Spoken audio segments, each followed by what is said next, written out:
তোমার সঙ্গে আমার অনেক কথা আছে। দেখুন ম্যাডাম, আপনার পার্সেলটা হয়ে গেছে। আপনার সাথে কথা বলার এখন আমার সময় নেই। আজকে তোমাকে আমার কথা শুনতেই হবে। আমি কি দেখতে কমা? আমার ভেতরে এমন কি নেই? ভালোবাসতে হলে চেহারা দরকার হয় না, ভালো মন থাকা দরকার, যা তোমার মধ্যে নেই। ডেলিভারি বয় তোর প্রেমে পড়লো নাকি? না রে, কিছুতেই পাত্তা দিচ্ছে না। ও তোর প্রেমে পড়বে না, ও একবারে আলাদা ছেলে। না, যেভাবেই হোক ওকে আমি ভালোবাসবই। ঠিক আছে, তুই চেষ্টা করে দেখ পারিস কিনা। ম্যাডাম, আপনার পার্সেল এসছে। আমি যেতে পারবো না, আমার পায়ে লেগেছে। তুমি এসে একটু পার্সেলটা দিয়ে যাও না। ঠিক আছে, যাচ্ছি। আজ আমি আমার জীবন দিয়ে প্রমাণ করবো যে আমি তোমাকে কতটা ভালোবাসি। ওই দেখো, আজ যদি তুমি আমার ভালোবাসা অস্বীকার করো তাহলে আমি এক্ষুনি আত্মহত্যা করবো। তুমি এরকম পাগলামো করো না। তুমি চাইলে আমার থেকে অনেক ভালো ছেলে পাবে। আমার কোনো ভালো ছেলে দরকার নেই, আমি শুধু তোমাকে চাই। আমি তোমাকে ছাড়া বাঁচবো না।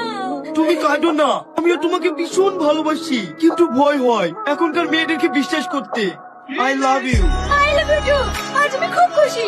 ঠিক আছে, কাল কলেজ গেটের সামনে আমি তোমার জন্য অপেক্ষা করবো। আচ্ছা, তাই হবে। I love you. আমি তোমাকে খুব ভালোবাসি। ইয়েস, আমি জিতে গেছি। কিন্তু তোমাকে জিতানোর জন্য আমি সব কিছু করতে পারি। এই তোরা সবাই দেখ, ও শুধুমাত্র আমার ভালোবাসা পাওয়ার জন্য আমার সামনে গোলাপ হাতে নিয়ে দাঁড়িয়ে আছে। সত্যি তুই জিতে গেলি রে। তোর জেদের কাছে সবাই হার মানে। আর কতক্ষণ গোলাপ হাতে নিয়ে দাঁড়িয়ে থাকবো? এবার তো গোলাপটা নাও। তোর গোলাপ নেবো আমি? সামনে একটা ডেলিভারি বয় হয়ে তোর সাহস কি করে হয় আমাকে প্রপোজ করার? লোকে দরজা দরজা না গেলে তো পেটের ভাত হয় না। আর আমি ভালোবাসবো তাকে।